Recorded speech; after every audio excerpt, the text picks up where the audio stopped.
പെട്ടെന്ന് ഫയറാകുന്ന ഉടമ്പടിയുടെ അടിസ്ഥാനപരമായ ഒരു ബിഹേവിയറുണ്ട്. ഉടമ്പടിയുടെ പെട്ടെന്ന് ഫയറാകുന്ന, പെട്ടെന്ന് ദീപ്തമാകുന്ന ഉടമ്പടിക്ക് അതിൻ്റെ ആധാരത്തിൽ ഒരു ബേസിക് ആയിട്ടുള്ള ബിഹേവിയറുണ്ട്. ബിഹേവിയർ എന്ന് പറയുന്നത് എന്താണ്? പെരുമാറ്റം. നിങ്ങൾക്ക് ഉടമ്പടി പെട്ടെന്ന് ഉടമ്പടിയിലേക്ക് ചാലുവാകണമെങ്കിൽ ആദ്യം ഒന്ന് ശ്രദ്ധിക്കേണ്ട കാര്യം, ഉടമ്പടി വിഹിതമായ ഒരു പെരുമാറ്റം കരിപ്പിടിപ്പിക്കാൻ ശ്രദ്ധയുണ്ടാകണം, അറ്റൻഷൻ. സഭാപ്രസംഗിയാണ് 5:1. വായിച്ചോളൂ, ശ്രദ്ധിക്കട്ടെ. Hallelujah hallelujah hallelujah hallelujah. സഭാപ്രസംഗകൻ 5:1. ദേവാലയത്തിലേക്ക് പോകുമ്പോൾ ദേവാലയത്തിലേക്ക് പോകുമ്പോൾ സൂക്ഷ്മതയുള്ളവനായിരിക്കുക, ശ്രദ്ധിച്ചു കേൾക്കാൻ അടുത്തു ചെല്ലുന്നതാണ് വിഡ്ഢിയുടെ ബലിയർപ്പണത്തേക്കാൾ ഉത്തമം. കാര്യം അറിയാതെ ആചാരങ്ങൾ കാണിക്കുന്നതാണ് വിഡ്ഢിയുടെ ബലിയർപ്പണം എന്ന് പറയുന്നത്. കാര്യം അറിയാൻ പാടില്ലാതെ അനുഷ്ഠാനങ്ങൾ കൂടിക്കൊണ്ടിരിക്കും. അതാണ് പറയണത്. ഒന്നിനു വായിച്ച ഭാഗം. ദേവാലയത്തിലേക്ക് പോകുമ്പോൾ സൂക്ഷ്മതയുള്ളവനായിരിക്കുക, ശ്രദ്ധിച്ചു കേൾക്കാൻ അടുത്തു ചെല്ലുന്നതാണ് വിഡ്ഢിയുടെ ബലിയർപ്പണത്തേക്കാൾ ഉത്തമം. കാര്യം അറിയാതെ അനുഷ്ഠാനങ്ങളും ആചാരങ്ങളും പങ്കെടുക്കുന്നത് വിഡ്ഢിത്തമാണ്. അവരുടെ അത്തരം കാര്യം അറിയാതെയുള്ള ഇടപാടുകളേക്കാൾ നല്ലത് ശ്രദ്ധിച്ച് കേൾക്കാൻ അടുത്ത് ചെല്ലുന്നതാണ്. അപ്പോൾ തുടങ്ങിയത് എങ്ങനെയാണ്? ദേവാലയത്തിലേക്ക് പോകുമ്പോൾ നമ്മൾ ദേവാലയത്തിൽ വന്നിരിക്കുന്നതിൻ്റെ ഉദ്ദേശം എന്താണ്? കഴിഞ്ഞ പുസ്തകങ്ങളിൽ ഇവിടെ ജോജി എന്നും പറഞ്ഞുള്ള ഒരു മകൻ്റെ, തൃശ്ശൂർക്കാരനാണ്, അവൻ്റെ സാക്ഷ്യം ഉണ്ടായിരുന്നു. അത് ഇത്തിരി മുതിർന്ന ആളാണ്, അവനെന്ന് പറയാൻ പറ്റത്തില്ല, ഇത്തിരി പാകതയുള്ള കുടുംബനാഥനാണ്. കാരണം എനിക്കിഷ്ടപ്പെട്ടത് അദ്ദേഹത്തിൻ്റെ സ്പിരിച്വൽ മെച്യൂരിറ്റിയാണ്. അതാണ് ബിഹേവിയർ എന്ന് ഞാൻ പറഞ്ഞതിൻ്റെ കാര്യം. ബിഹേവിയർ എന്ന് പറയത്തില്ലേ, നിങ്ങളുടെ പെരുമാറ്റം കാണുമ്പോൾ നിങ്ങൾ സൂക്ഷ്മതയുള്ളവരാണെന്ന് ദൈവത്തിന് തോന്നണം. സൂക്ഷ്മത അത് ഭയങ്കര. അതായത് എനിക്ക് ഉടമ്പടി എടുത്തിട്ട് ഒരു 3 മാസം ഉടമ്പടി എടുത്ത് കഴിഞ്ഞിട്ടും പ്രത്യേക അടയാളമൊന്നും കിട്ടിയില്ല എന്ന് ആരെങ്കിലും പറയണമെങ്കിൽ എൻ്റെ അടുത്ത് വന്ന് പറയണേ പറയും, നിങ്ങൾ ഇനി ഇത് ഇവിടെ വരേണ്ട കാര്യമില്ലെന്ന് പറയും. എന്താ ഞാൻ പറയത്തുള്ളൂ, വരേണ്ട കാര്യമില്ല. നിങ്ങൾക്ക് കഥ അറിയാതെ ആട്ടം കാണുകയാണ്. എന്തൊക്കെ എഴുതിക്കൊണ്ടുവന്ന് കെട്ടി താത്തുമ്പോൾ എന്തോ സംഭവം നടക്കുമെന്ന് വിചാരിച്ചതിന് വിട്ടുവേഷം കെട്ടുകയാണ്. അങ്ങനെ വിട്ടുവേഷം കെട്ടാൻ എൻ്റെ സ്ഥലമല്ല ഇത്. ഇത് സത്യമായ ദൈവത്തെ ജീവിതം കൊണ്ട് അന്വേഷിക്കുന്നതാണ്. നിങ്ങൾക്ക് നിങ്ങളുടേതായിട്ട് കുറച്ച് പ്രശ്നങ്ങളുണ്ടാകും. നിങ്ങൾക്കറിയാമല്ലോ, ഈ സ്ഥലം ലോകത്ത് ഏറ്റവും കൂടുതൽ പ്രശ്നങ്ങൾ മനുഷ്യൻ അതിജീവിച്ചൊരു സ്ഥലമാണ്. ഏറ്റവും കൂടുതൽ പ്രശ്നങ്ങളെ മനുഷ്യൻ ദൈവത്തിൻ്റെ കൂടെ നിന്നുകൊണ്ട് അതിജീവിച്ച സ്ഥലമാണ്. അപ്പം അങ്ങനെ ഒരു സ്ഥലത്ത് വരുമ്പോൾ നമുക്ക് ആ ഒരു ബോധമാണ് വേണ്ടത്. ഇപ്പോൾ സഭാപ്രസംഗി 5:1 ദേവാലയത്തിലൂടെ ചെല്ലുമ്പോൾ സൂക്ഷ്മതയുള്ളവനാണെന്ന് പറയുമ്പോൾ ആ സൂക്ഷ്മതയ്ക്കുള്ള അർത്ഥം എന്താണ്? പല അർത്ഥങ്ങളുണ്ട്. ശ്രദ്ധ എന്നുള്ള അർത്ഥമാണ് അറ്റൻഷൻ. അത് അതിൻ്റെ കൂടെ ഉള്ളൊരു വ്യാഖ്യാനമായിട്ട് വരുന്നുണ്ട്. അതായത് വിഡ്ഢിയുടെ ബലിയർപ്പണത്തെക്കാളും കാര്യങ്ങൾ അറിയാതെ അഭ്യാസം കാണിക്കുന്നവരുടെ ആചാര അനുഷ്ഠാനങ്ങളെക്കാൾ നല്ലത് ശ്രദ്ധിച്ച് കേൾക്കാൻ അടുത്ത് ചെല്ലണതാണ്. പറയുന്ന കാര്യങ്ങളെല്ലാം ശ്രദ്ധിക്കണം, അത് കേൾക്കണം. അത് കേട്ടാൽ മാത്രം പോരാ, അതിൽ നടപ്പിൽ വരുത്തണം. നമ്മൾ കേൾക്കണത് എന്തിനു വേണ്ടിയാണ്? ആ കാര്യം എക്സിക്യൂട്ട് ചെയ്യാനാണ്, നടപ്പിൽ വരുത്താനാണ്. ഞാനെന്ത് ഇങ്ങനെ പറയണമെന്ന് വെച്ച് കഴിഞ്ഞാൽ, ഇപ്പോൾ ഇന്നലെ ഒരു വലിയമ്മച്ചി ഇവിടെ അച്ഛനെ കാണാൻ വന്നോട്ട് കൂട്ടത്തിലുണ്ടായിരുന്നു. ഞാനോട് പറഞ്ഞ് നിങ്ങളുടെ ഉടമ്പടി ഓക്കെ അല്ലെന്ന് പറഞ്ഞ്. എന്ന് വെച്ച് കഴിഞ്ഞാൽ അവർ അതൊരു എന്താണ്, എല്ലാവരും വന്ന് ഉടമ്പടി ചെയ്യുന്നു, അതനുസരിച്ചൊക്കെ അവർക്ക് പ്രാർത്ഥിക്കുകയൊക്കെ ചെയ്യുന്നുണ്ട്, തിരിയൊക്കെ കത്തിക്കുന്നുണ്ട്, രോഗികളൊക്കെ പോയി കാണുന്നുണ്ട്, അങ്ങനെ പത്രമൊക്കെ കൊടുക്കുന്നുണ്ട്, അതൊക്കെ ചെയ്യുന്നുണ്ട്. അപ്പം ഞാൻ പറഞ്ഞു നിങ്ങളുടെ ഉടമ്പടി ഓക്കെ ആണെന്ന് പറഞ്ഞു. എന്താ കാര്യം വെച്ച് കഴിഞ്ഞാൽ ഇവരിതൊക്കെ ഒരു അനുഷ്ഠാന ക്രമം പോലെ, അങ്ങനെ ചട്ടപ്പടി പ്രോഗ്രാം പോലെ പ്രോഗ്രാമായിട്ട് ചെയ്ത് മാറ്റുകയും, ഈ പ്രോഗ്രാം ക്രിസ്ത്യൻസിന് അല്ലെങ്കിൽ അങ്ങനെ പ്രോഗ്രാമായിട്ട് ഈ ഉടമ്പടി ഒരു പ്രോഗ്രാമായിട്ട് ചെയ്യുന്നത് ഒരു എല്ലേ കൊള്ളാത്തൊരു പരിപാടിയാണ്. അത് തൊലിപ്പുറത്തുള്ള പരിപാടിയാണ്. നമ്മളോട് എന്ത് പറഞ്ഞിരിക്കുന്നു അതിൻ്റെ പകുതി ചെയ്യും. ഇവിടുന്ന് എന്താണ് പറയണത്, അതെങ്ങനെ കുറക്കാവുന്ന ആൾക്കാർ നോക്കത്തുള്ളൂ അല്ലേ. പാലം കിടന്നാലും ചാടിപ്പോകാൻ സ്ഥലം കൊണ്ടെങ്കിൽ ആൾക്കാർ ചാടിയിലേ പോകത്തുള്ളവരല്ലേ. ഒരു ചെറിയ തോടാണെന്ന് വിചാരിച്ചു. മാർച്ച് ഏപ്രിൽ മാസത്തിലേക്ക് വെള്ളം പറ്റി കഴിഞ്ഞാൽ പാലം ഉണ്ടാകും. ഇവിടെ പാലം കിടന്നാലും ആൾക്കാർ നോക്കണത് ചാടിയ കിടക്കാൻ പറ്റിയ വെള്ളമേ ഉള്ളെന്നുണ്ടെങ്കിൽ ചാടി കിടക്കും. പാലത്തിന് എങ്ങനെ കട്ട് ഷോട്ട് ചെയ്യാമെന്ന് നോക്കത്തുള്ളൂ. അത് ആൾക്കാരുടെ ബിഹേവിയറിലുള്ള ഒരു പ്രശ്നമാണ്. എങ്ങനെ പെട്ടെന്ന് ലളിതമായിട്ട് തീർക്കാൻ പറ്റുമെന്ന്. ഈ ഒരു ബിഹേവിയറിസം പെരുമാറ്റ ശൈലി ഉടമ്പടി കൊണ്ടുവന്നിട്ടുണ്ട്. ഉടമ്പടിയിൽ ചെറിയ രീതിയിൽ അത് ശ്ലോകത്തിൽ കഴിക്കാൻ പറ്റുമെന്ന് നോക്കും. കഴിക്കാൻ പറ്റത്തില്ലെന്നല്ല പ്രശ്നം. ഉടമ്പടി വർക്കൗട്ട് ആകണമെന്നുണ്ടെങ്കിൽ ദൈവത്തിന് തോന്നണം നിങ്ങൾ വിഷയത്തെക്കാളുപരി നിങ്ങളുടെ സബ്ജക്റ്റ് വൈസായിട്ടുള്ള നിങ്ങളുടെ വിഷയത്തെക്കാളുപരി ദൈവത്തെ സ്നേഹിക്കുന്നുവെന്ന് ദൈവത്തിന് തോന്നണം. അതുകൊണ്ട് ഞാൻ എപ്പോഴും നിങ്ങളോട് പറയും, പുതിയ ഓഡിയൻസിനെ എപ്പോഴും കേൾക്കുന്നതുകൊണ്ടാണ് ഞാൻ ചില കാര്യങ്ങളൊക്കെ വീണ്ടും ആവർത്തിക്കുന്നത്. എങ്കിലും നിങ്ങൾക്ക് ഒത്തിരി നഷ്ടങ്ങളുണ്ടെന്നാണ് ഞാൻ കരുതുന്നത്. കാര്യം ഉടമ്പടി അടിസ്ഥാന പ്രമാണങ്ങൾ കേൾക്കണമെന്നുണ്ടെങ്കിൽ ആദ്യകാല ധ്യാനങ്ങൾ കൂടണം. ഇപ്പം അടിസ്ഥാന പ്രമാണമൊന്നും പറയണില്ലല്ലോ. ഉടമ്പടി ഒത്തിരിയേറെ മച്ചുറായത് കാരണം ഈ ഗ്രോത്ത് റിട്രീറ്റുകളാണ് നടക്കുന്നത്. അതായത് 3 പുതുക്കിയവർക്ക് 4 പുതുക്കിയവർക്കുള്ള ക്ലാസ്സുകളാണ് ഇപ്പോൾ നടക്കുന്നത്. ആദ്യമായിട്ട് നമസ്തേ എന്നും പറഞ്ഞ് വന്ന് ഉടമ്പടി എടുക്കുന്നവർക്ക് വേണ്ട സംഭവങ്ങൾ ഇപ്പം കിട്ടണില്ല. കാര്യം റിപ്പറ്റീഷൻ വരണതുകൊണ്ടാണ്. അതിപ്പോൾ നിങ്ങൾ പുതിയ ആൾക്കാർ എന്താ ചെയ്യേണ്ടത്? പുതിയ ആൾക്കാർ പഴയ ധ്യാനങ്ങൾ കൂടണം. ഇതുമായിട്ട് രക്ഷപ്പെട്ടു പോകാൻ ഉദ്ദേശിക്കുന്നുണ്ടെങ്കിൽ പഴയ ധ്യാനങ്ങൾ കൂടണം. ഈ ഒരു കാലഘട്ടം എന്ന് പറയുന്നത് നല്ലൊരു കാലഘട്ടമാണ്. പണ്ട് പഴയ ധ്യാനങ്ങൾ കൂടണമെന്നൊക്കെ പറഞ്ഞു കഴിഞ്ഞാൽ ഒരു 10-20 കൊല്ലം മുമ്പ് പറഞ്ഞു കഴിഞ്ഞാൽ നിങ്ങൾ ഇവിടെ വരണം, അത് റെക്കോർഡ് ചെയ്ത് എടുത്തുകൊണ്ട് പോകണം, അത് പണ്ട് CD ആക്കണം, CD പ്ലെയറിലിട്ട് കേൾക്കണം. ഇപ്പം അങ്ങനെയൊന്നുമില്ല. ഇപ്പം മൊബൈലിൽ എല്ലാ സംഭവമുണ്ട്. സെക്കൻഡുകൾക്കുള്ളിൽ പഴയ ധ്യാനം കിട്ടും. അപ്പോൾ നമ്മൾക്ക് സംബന്ധിച്ചിടത്തോളം സാങ്കേതികത കാരണം ഒത്തിരി വളർന്ന കാരണം ഇത് വളരെ ഫെദർ ടച്ച് ഫിംഗർ ടച്ചിലായിട്ടുണ്ട്. ഇന്ന് തൊട്ടാൽ മതി കിട്ടും. പക്ഷെ തൊടാനുള്ള ഒരു നമ്മുടെ ഭാഗത്തു നിന്നുള്ള ഇൻവെസ്റ്റ്മെൻ്റ് ഉണ്ട്. ഇതൊരു ഇൻവെസ്റ്റ്മെൻറ്റ് ഒരു സീരിയസ് ആയിട്ടുള്ള പ്രശ്നമാണ്. ചില ആൾക്കാർക്ക് രാവിലെ ഉടമ്പടി എന്ന് പറയുമ്പോൾ ചിലപ്പോൾ രാവിലെ ഒരു പ്രാർത്ഥന പ്രാർത്ഥിച്ചാൽ പിന്നെ ഉടമ്പടി മറന്നു പോകും. മറവി ക്രിസ്ത്യാനി ഭയങ്കരമാണ്, മറവി മനുഷ്യർ ഭയങ്കരമാണ്. രാവിലെ ഒരു പ്രാർത്ഥന പ്രാർത്ഥിക്കും, പറ്റുമെങ്കിൽ അച്ഛൻ്റെ ആ ഡെയിലി ബ്രെഡെന്ന് കൂടും. പിന്നെ ആ ദിവസം ചിലപ്പോൾ ഒന്നും ചെയ്യത്തില്ല. എന്ന് വെച്ച് കഴിഞ്ഞാൽ പിന്നെ ചിലർ വൈകുന്നേരത്തെ സന്ധ്യാപ്രാർത്ഥനയും ഉടമ്പടി പ്രാർത്ഥനയും ചെല്ലും. ഇതിൻ്റെ ഇടയ്ക്ക് ബാക്കി ഈ ഉടമ്പടി ഒരു ജീവിത രീതി ആയത് കാരണം ഈ പകലാണ് ഇത് ഉടമ്പടി മുഴുവനും ഉടമ്പടി ഒരു ജീവിതമാണ്. അപ്പം നമ്മുടെ റിസ്ക് എന്ന് പറയുന്നത് ദൈവത്തെ ബോധ്യപ്പെടുത്തണം. എന്താണ് എൻ്റെ മക്കൾ കേൾക്കുന്നുണ്ട്, അച്ഛൻ പണ്ട് സീരിയസ് ആയിട്ടുള്ള കാര്യമാണ് ഞാൻ പറയണത്. നിങ്ങൾ ഒത്തിരി കാര്യം എഴുതിയിടണമല്ല പ്രശ്നം, എഴുതിയിടേണ്ട ഇരട്ടി നടക്കും. പക്ഷേ നിങ്ങൾ ആ ഉടമ്പടിയുടെ കാര്യത്തിൽ എനിക്ക് മനസ്സിലായത് ഇതിൻ്റെ ഏറ്റവും വലിയ റിസ്ക് എന്താണെന്നറിയാമോ? ഉടമ്പടിയുടെ റിസ്ക് എന്ന് പറഞ്ഞാൽ എന്താണ്? ഏറ്റവും സീരിയസ് ആയിട്ടുള്ള പ്രശ്നം ഉടമ്പടിയിലാണ്. ഒന്ന്, നമ്മൾ ഉടമ്പടിയിലാണെന്ന് നമ്മളെ തന്നെ ആദ്യം ഒന്ന് ബോധ്യപ്പെടുത്തിയെടുക്കണം. അതൊരു വലിയ പാടാണ്. രണ്ടാമത്, ഉടമ്പടിയിലാണെന്നുള്ള ദൈവത്തെ ബോധ്യപ്പെടുത്തിയെടുക്കണം. അത് കുറച്ചുകൂടി എളുപ്പമാണ്. അച്ഛൻ പറഞ്ഞ മനസ്സിലായില്ലേ? ഒന്നാമത്തെ എന്താണ്? നമ്മൾ ഉടമ്പടിയിലാണെന്ന് നമ്മളെ ബോധ്യപ്പെടുത്തിയെടുക്കണം. അത് പാടാണ് ശരിക്കും. കാര്യം നമ്മൾ പ്രത്യക്ഷ പ്രാർത്ഥന രാവിലെയുള്ള കഴിഞ്ഞാൽ പിന്നീട് നമ്മൾ പല രീതിയിൽ കെയർലെസ് ആയിട്ടൊക്കെ മൂവ് ചെയ്യുകയും അതിന് നമ്മൾ പലതരത്തിലുള്ള സ്വഭാവമുള്ള ആൾക്കാരുമായിട്ടല്ല ഇൻട്രാക്ട് ചെയ്യണത്. അപ്പോൾ ചിലപ്പോൾ അവൻ തന്തയ്ക്ക് വിളിക്കുമ്പോൾ നമുക്ക് അവൻ്റെ തള്ളക്ക് വിളിക്കാൻ തോന്നും. അതൊക്കെ ഉള്ള അതിൻ്റെ അകത്തുള്ളൂ ഒരു. അപ്പോൾ ഇയൊക്കെ കോൺഷ്യസ് അല്ലേ, അയാൾ ഉടമ്പടിയിലാണെന്നുള്ളവൻ ഇത് ബോധമല്ല. മനസ്സിലായില്ലേ? അതാണ് എൻ്റെ വിഷയം. പണ്ട് ഇപ്പം നമ്മൾ കള്ളത്തരം പറഞ്ഞ് ജയിക്കുമായിരുന്നു ചിലയിടത്തൊക്കെ. അപ്പം ലേഡീസിന് ഭയങ്കര അപകടമാണ്. ലേഡീസിനുള്ള പ്രശ്നം വെച്ച് കഴിഞ്ഞാൽ, ഞാൻ ഇത്രയും നാൾ നിങ്ങൾ ലേഡീസാണെന്ന് പറഞ്ഞാൽ അച്ഛൻ അങ്ങനെ കുറ്റപ്പെടുത്തുന്ന പറയരുത്. പക്ഷേ നിങ്ങളുടെ രക്തത്തിലുള്ള സാധനം എന്നതിൽ ഒരു സാധനം പുരുഷന്മാർക്ക് ഉണ്ടത്, പക്ഷേ ലേഡീസിന് കൂടുതലാണ്. നിങ്ങൾ നിങ്ങളുടെ ഭാഗം കറക്റ്റാണെന്ന് പറയാൻ വേണ്ടി കള്ളത്തരങ്ങൾ പറയും നിങ്ങൾ. എന്നിട്ട് നിങ്ങൾ പറഞ്ഞ് ജയിക്കാൻ വേണ്ടി തരികിട കാര്യങ്ങൾ പറയും. അപ്പോൾ നിങ്ങൾ ഉടമ്പടി ബ്രേക്കായില്ലേ? അപ്പം തന്നെ നിങ്ങൾ പറയുന്ന കാര്യങ്ങൾ, ഇപ്പം നിങ്ങൾ നാത്തിനുമായിട്ട് ഒരു വഴക്ക് ഒരു സംസാരം ഉണ്ടായി, ഇത് നിങ്ങൾ സ്റ്റാൻഡ് എടുത്ത് അപ്പോൾ മറ്റുള്ളവർ കൂടെ നിൽപ്പുണ്ടെങ്കിൽ ആ നിങ്ങളുടെ സ്റ്റാൻഡ് പൊട്ടയാണെന്ന് കാണുകയാണെങ്കിൽ അവർ നിങ്ങൾക്ക് ഷെയിമായത് കാരണം നിങ്ങൾ കള്ളത്തരങ്ങൾ പറയും. കള്ളത്തരങ്ങൾ പറഞ്ഞ് പൊലിപ്പിച്ച് പറയും, പെരുപ്പിച്ച് പറയും, സത്യവിരുദ്ധമാക്കും.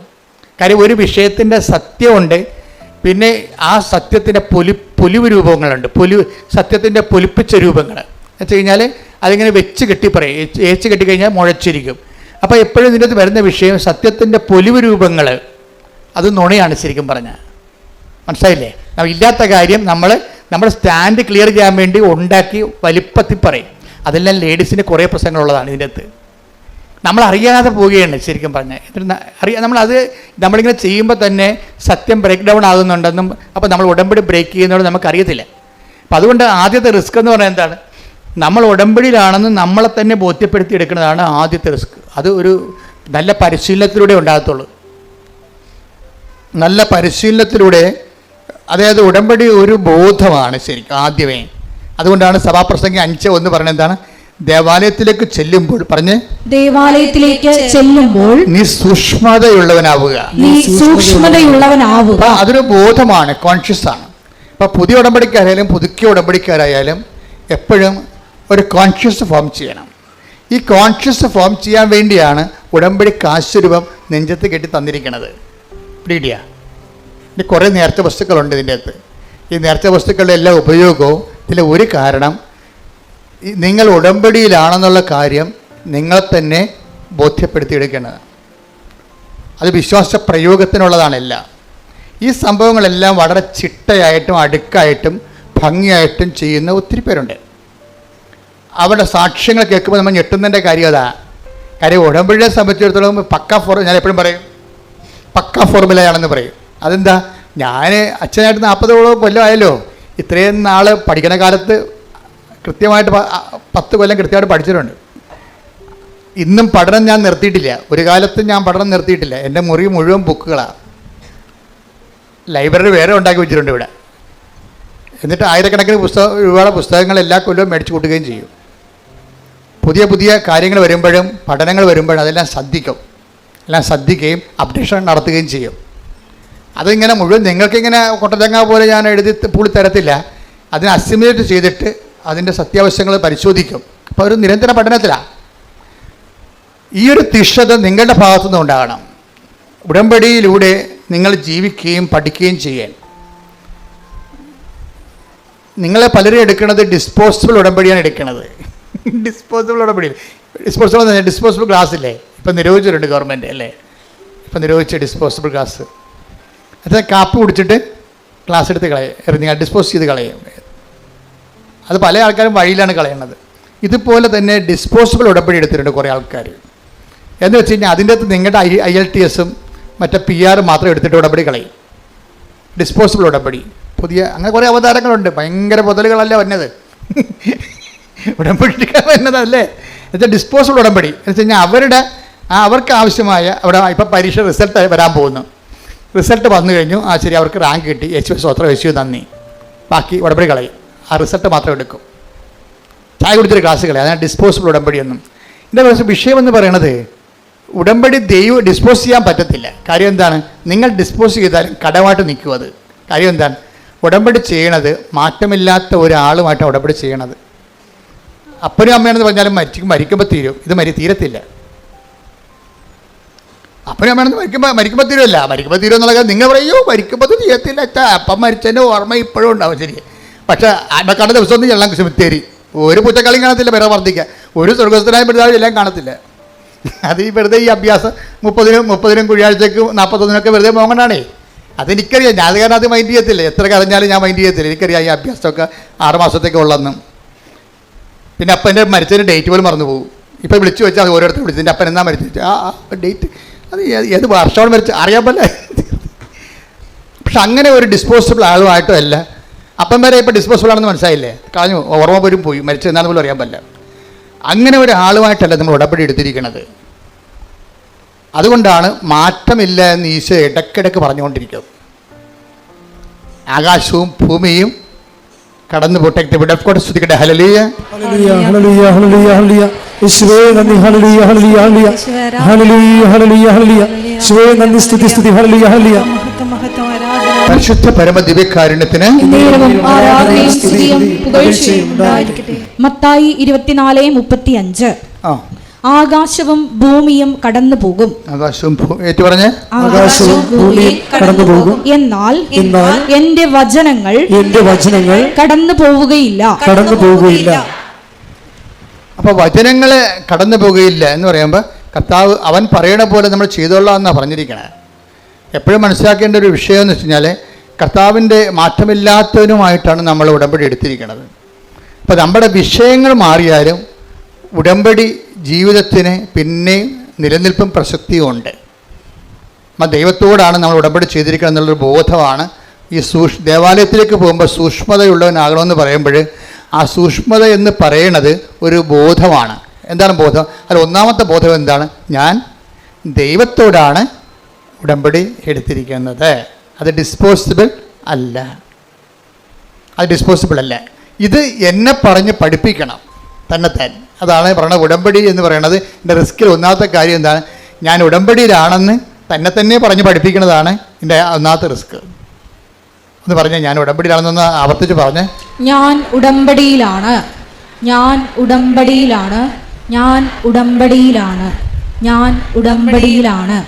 Okay, praise the lord. അപ്പോൾ ഇത് ഇടയ്ക്ക് എല്ലാ ദിവസവും ഒന്ന് പറയണത് നല്ലതായിരിക്കും കേട്ടോ. പ്രത്യേകിച്ച് നിങ്ങൾ കാത്തലിക്സ് കുമ്പസാരിക്കുമ്പോൾ എവിടെയാണ് ഈ ഉടമ്പടി ദിവസങ്ങളിൽ കാര്യം ഒരു അവിശുദ്ധമായൊരു വ്യക്തിയുമായിട്ട് ദൈവത്തിന് ഉടമ്പടി നിലനിൽക്കാൻ പാടായിരിക്കും. മനസ്സിലായില്ലേ? അതുകൊണ്ടാണ് എബ്രാഹത്തിനോട് പറഞ്ഞത്. എന്താണ് എബ്രാഹത്തിനോട് എന്താ ദൈവം പറഞ്ഞത്? ഇത് പഴയ ധ്യാനത്തിൽ നിന്ന് എടുത്ത് പറയണം കേട്ടോ. പറഞ്ഞെടുത്ത് 17:1 എടുത്ത് ശ്രുതിക്കട്ടെ. ഹല്ലേലൂയ. ഉൽപ്പത്തി 17:1.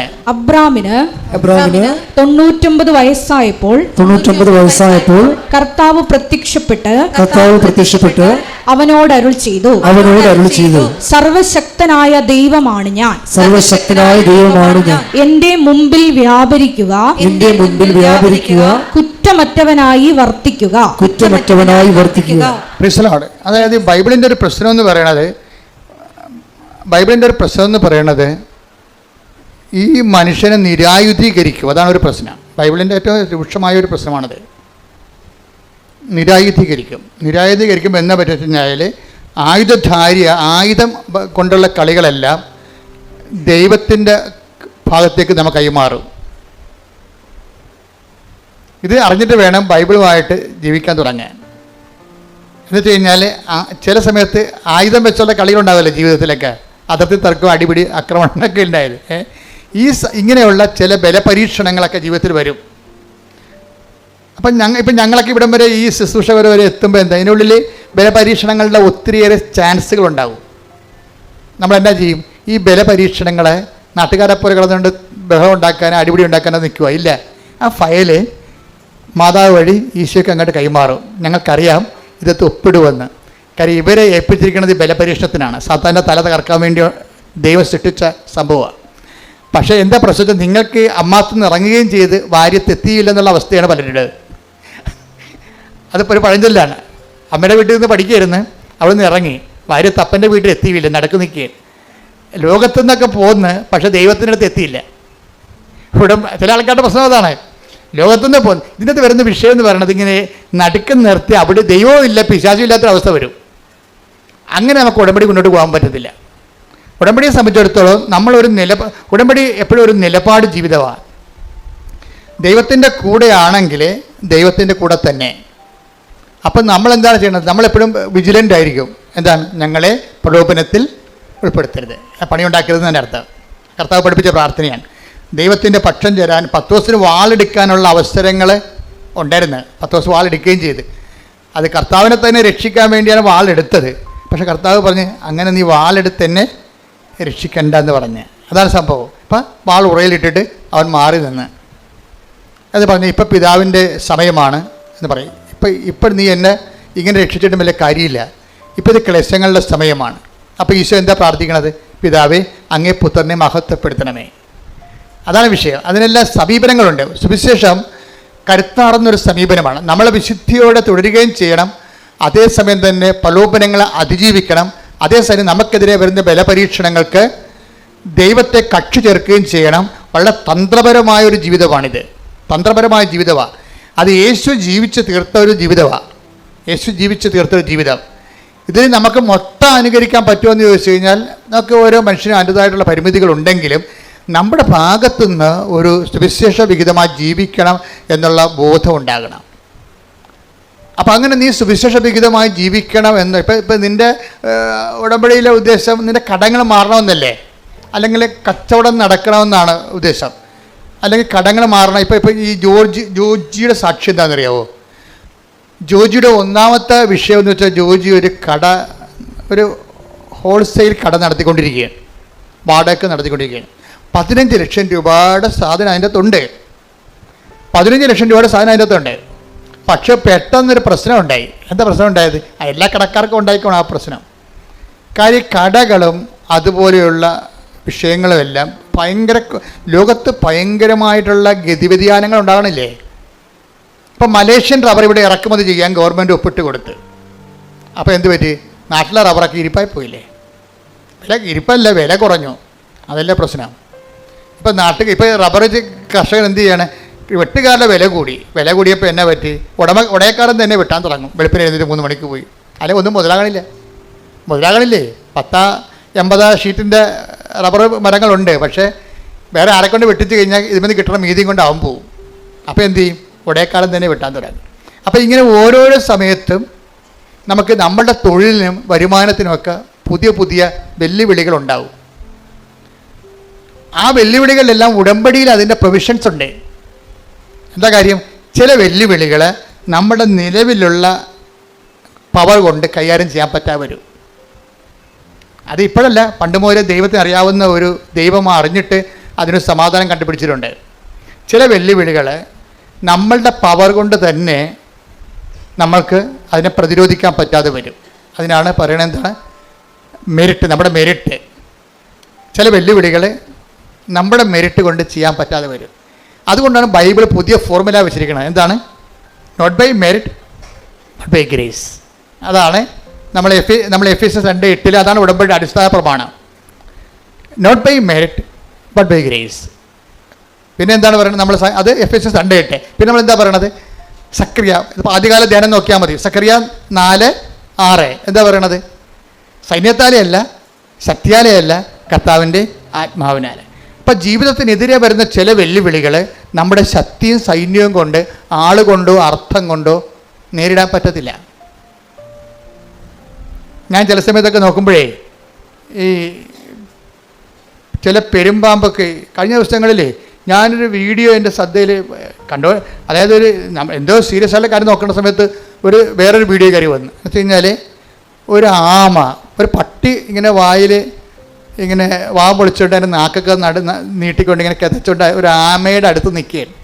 ആമേ, കുഞ്ഞാമ അല്ലെങ്കിൽ അപ്പോൾ ഈ പട്ടി നാക്ക് നീട്ടിക്കൊണ്ട് നിൽക്കുന്ന സംഭവം ആമ എന്തോ അനങ്ങണ പോലെ കണ്ട് ആമ അതിൻ്റെ തോട്ടിൽ നിന്ന് തല വലിച്ച് പുറത്തിട്ടിട്ട് പട്ടിയുടെ നാക്കെ കയറി കടിച്ചവരോട് പട്ടി കിടന്ന് കാറിയിട്ട് പട്ടി പെടുന്ന പാട്. ഒരു കുഞ്ഞാമ കടിച്ചിട്ട് അവൻ കാറിയിട്ട് അതിന് ആമയാണെങ്കിൽ പട്ടി നാക്കൊന്നും കടി വിടണില്ല. ഒരു പ്രത്യേക സിറ്റുവേഷൻസ് എന്ന് പറഞ്ഞാൽ ഈ ജീവിതത്തിൽ ഇതുപോലെ നമ്മൾക്ക് നിസ്സാരമാകുന്ന വിഷയങ്ങൾ കയറി നമ്മളെ വല്ലാതെ അങ്ങോട്ട് പിടിക്കും.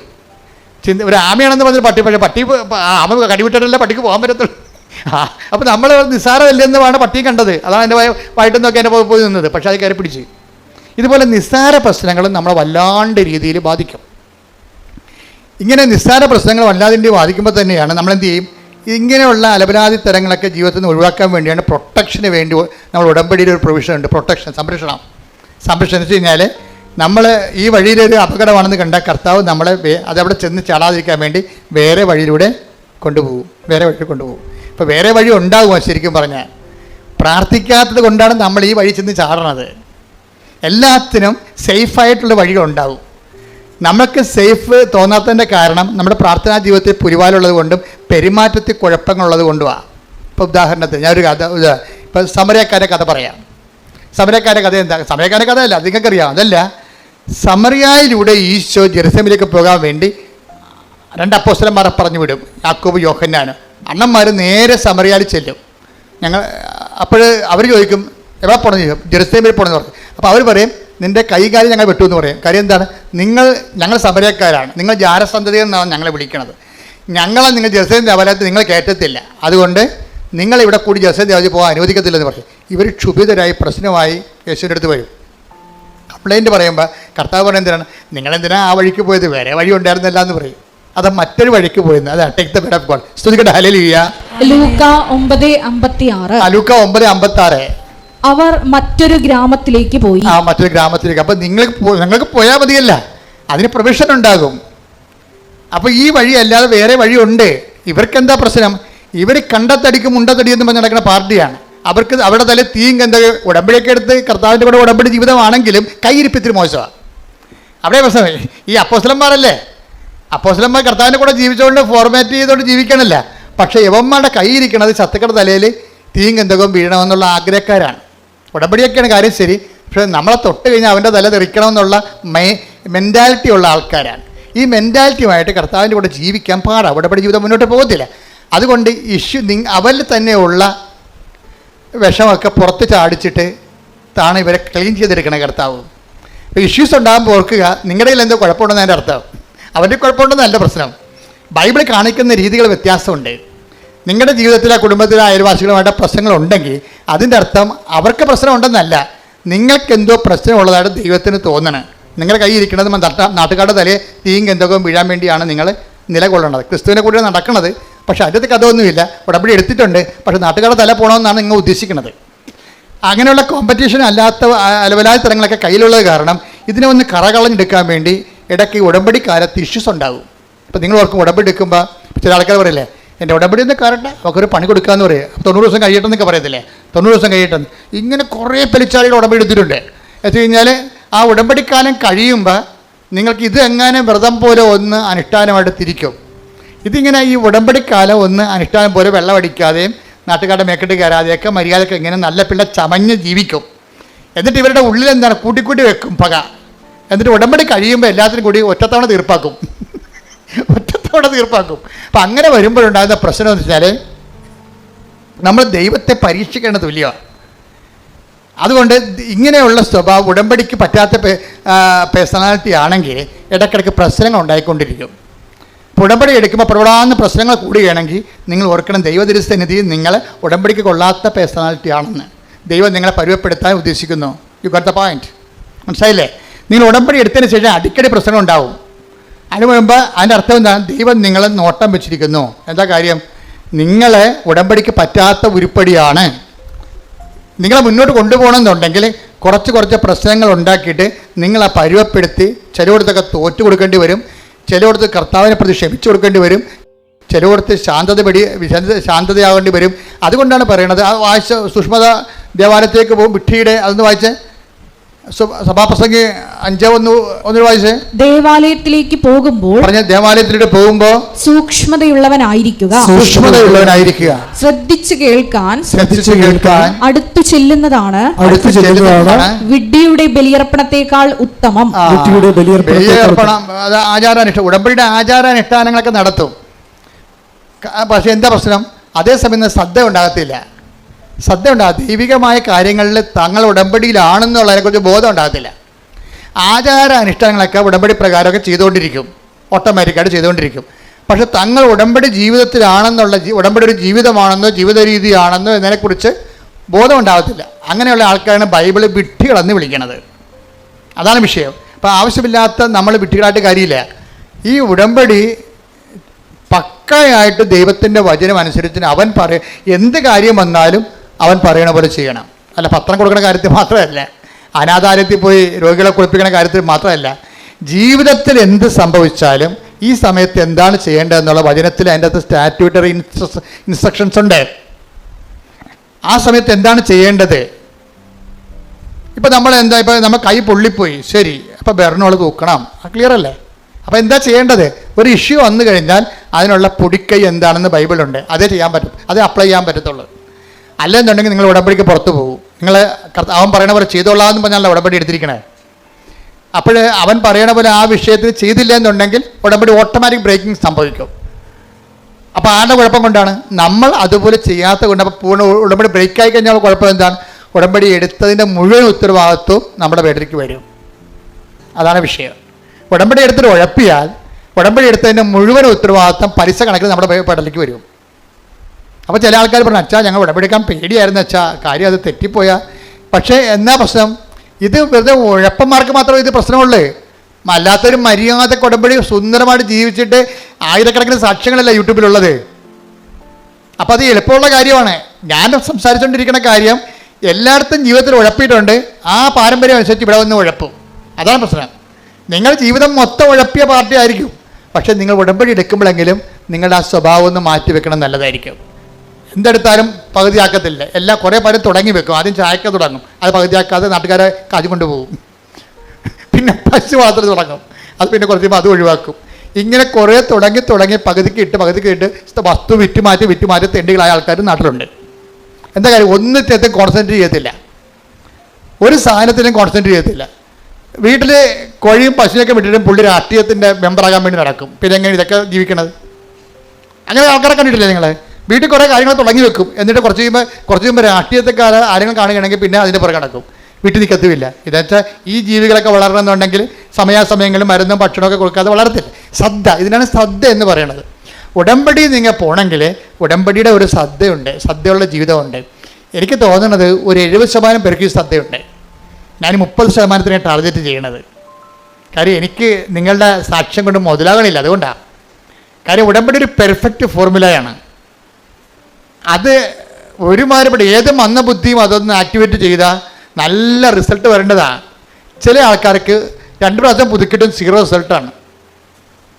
2 പ്രാവശ്യം പുതുക്കി, പക്ഷേ 0 റിസൾട്ടാണ്. എന്താ കാര്യം? ഇവർ ഞാൻ നേരത്തെ പറയാറുള്ള പോലെ വവ്വാല് കടിച്ച അത്തിക്കാ പോലെയാണ്, പകുതി കടിക്കും, എല്ലാ പഴത്തിലും കയറി കടിക്കും, ഒരെണ്ണം മുഴുവനായിട്ട് തിന്നത്തില്ല, മൊത്തം താഴെ കിടക്കണ കാണാം. എല്ലാ പഴൻ്റെയൊക്കെ സ്വഭാവമാണ്, കണ്ണും മൂക്കും കാണാൻ പറ്റാതെ കണ്ട പഴത്തെ എല്ലാം കയറി കടിക്കും, എന്നിട്ട് പഴുത് തിന്ന് കഴിയുമ്പോൾ അത് താഴെ പോകും. എന്ന് വെച്ചാൽ എല്ലാത്തിനെയും പകുതി ചെയ്യും. ഉടമ്പടിയുടെ എല്ലാത്തിനെയും പകുതി ചെയ്യും. ഒന്ന് പ്രാർത്ഥിച്ച്, കർത്താവ് ദൈവമേ, പൂർണ്ണമായ ദൈവസ്നേഹത്തോടെ പൂർണ്ണ ഉടമ്പടി ചെയ്ത് ഉടമ്പടി ദൈവ പൈതലിന്റെ പെരുമാറ്റ രീതിയോടെ സുവിശേഷ ജീവിതം നയിക്കാൻ ഞങ്ങളെ സഹായിക്കണമേ. ശ്രദ്ധിക്കട്ടെ,